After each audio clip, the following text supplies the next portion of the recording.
This is a case of 45 years old man. 10 years ago, he have done a hair transplant, but unsuccessful and is not happy. So today, we have drawn for him the hairline, which what he wanted.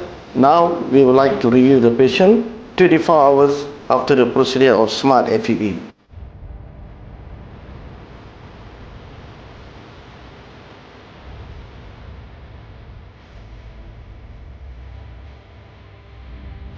This is the previous hair transplanted hair 10 years ago. The density not enough, and today we have drawn the design and we have filled up all the area here, the right angle, right density to give it the new frame of the face.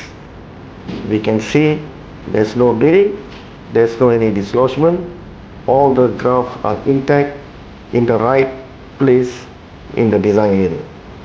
The smart graft care just completed today, and patient is being taught further instruction how to do the smart graft care, and by day 5 to day 7 we are expecting all the microscope to be out from this design area.